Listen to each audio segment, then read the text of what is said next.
If you've seen Anne Hathaway's film, The Princess Diaries, you would find this next story familiar. But if you haven't, let me tell you about a Gen Z girl who's all set to become the Queen of Spain. Meet Princess Leonor, the Gen Z royal who is poised to make history as Spain's first reigning queen in nearly 150 years. At just 20 years of age, Leonor the Borbón y Ortiz is not just a symbol of royal progression. She's also the face of modern monarchy. Leonor was born to King Felipe VI and Queen Letizia. However, unlike fairy tale versions of royalty, her preparation for the throne has been anything but ceremonial. By law, Spain's future monarch must train across all three branches of the armed forces. And so, Leonor has attended army boot camp and marched with cadets, sailed on a 17,000-mile naval voyage, and had a warship stint as well. She's in fact even completed solo flight training with the country's Air Force, a first for a Spanish royal woman. On her 18th birthday, Leonor stood before Spain's parliament and swore allegiance to the Constitution, a moment that formally sealed her destiny.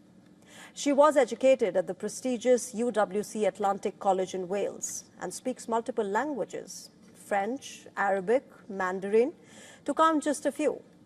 When she does ascend the throne, Leonor will be Spain's first queen regnant since Queen Isabella II, whose reign ended in 1868.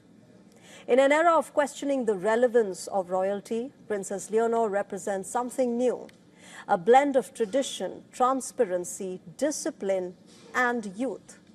Lovingly called Spain's future, the princess isn't just waiting in the wings. She's already stepping in and creating history. India is watching closely as Pakistan moves to build and deepen its ties with the Gulf, a region that has long been central to New Delhi's own strategic, economic, and energy calculus. Over the past few weeks alone, the diplomatic traffic tells a story that just cannot be ignored. Pakistan's president is in Bahrain from the 13th till the 16th of January. A new Pakistani chancery has just been inaugurated in Jeddah. Pakistan's deputy prime minister has met with the Iranian ambassador. The UAE president visited Pakistan in late December, and just days earlier, Pakistan's president concluded an official visit to Iraq. This is not routine diplomacy. This is part of Pakistan's Gulf push, and it raises a question that India cannot afford to dismiss lightly. Is Pakistan regaining strategic relevance in the Gulf, and what does it mean for India? To be clear, India's own engagement with West Asia has been active and substantive in its own right. In December 2025, the Indian Prime Minister had visited Jordan and Oman, the first ever official visit to Jordan, marking 75 years of diplomatic ties. A comprehensive economic partnership agreement was also signed with Oman, which is India's second free trade pact with a Gulf country. External Affairs Minister Dr. S. Jaishankar had travelled to the UAE twice in 2025, holding high-level discussions on regional security and geopolitics. After the Pahalgam terror attack, the Indian parliamentary delegations visited Bahrain, Kuwait, Saudi Arabia, Qatar, Egypt, Algeria, and the UAE to explain India's position on terrorism. Leaders from the Arab world have also been coming to India. Qatar's emir in February, Egypt's foreign minister in October, and Bahrain's foreign minister in November. So this is not a vacuum that India has left behind. But Pakistan is clearly attempting a reset, and it is doing so from a position of economic urgency. For Pakistan, the Gulf is not just a diplomatic partner, it is an economic lifeline.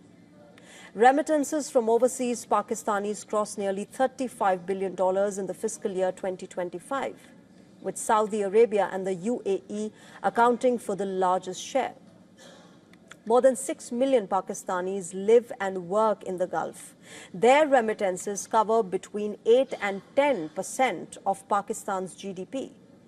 That money keeps Pakistan's external accounts afloat.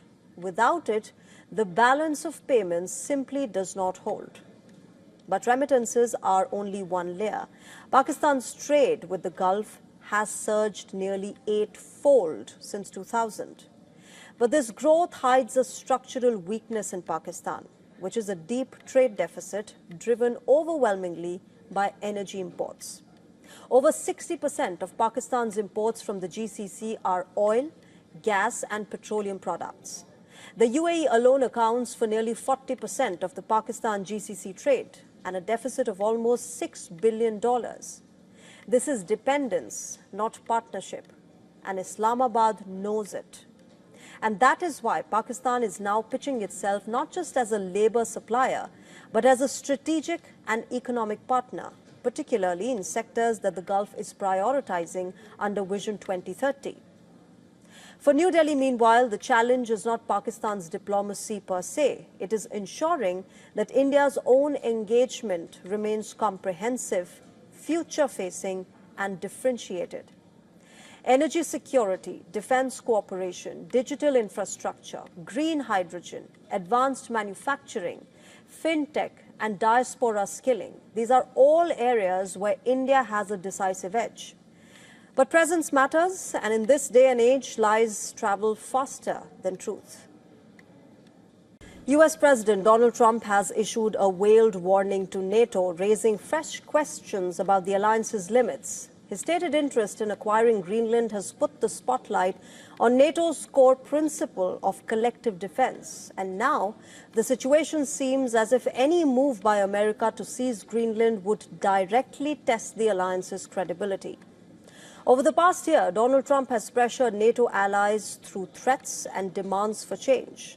His comments suggesting control of Greenland, even by force, have triggered alarm across Europe, with fears that the move could fracture the transatlantic alliance. NATO allies agree Greenland, which is a self-governing territory, has the right to decide its own future.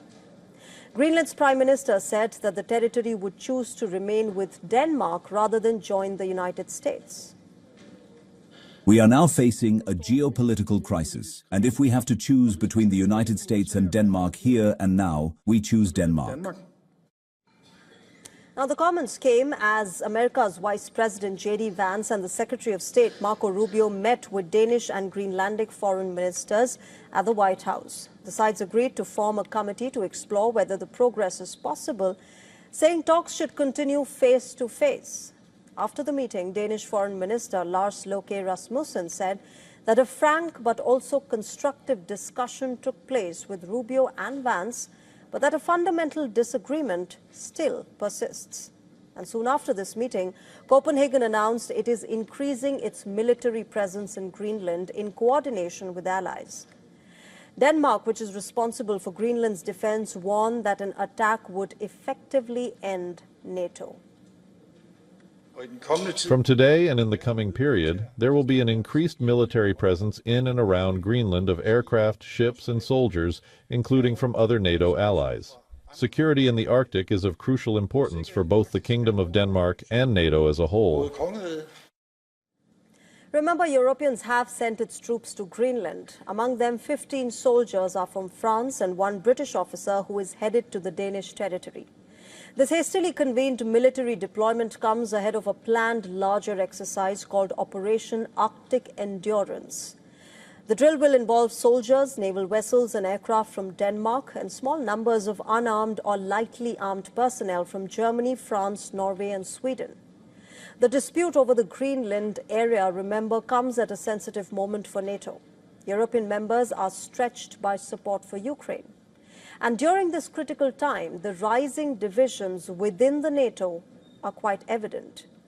Poland has now said that it will not deploy troops. Today isn't really the time or place for a detailed analysis of the geopolitical and military consequences of a potential armed intervention by the United States in Greenland. It would be a disaster in a political sense, and from our point of view, I mean a conflict or an attempt to take over the territory of a country that is a NATO member by another NATO member state, and what's more, it's the United States. Well, that would be the end of the world as we know it, which has guaranteed our security for decades.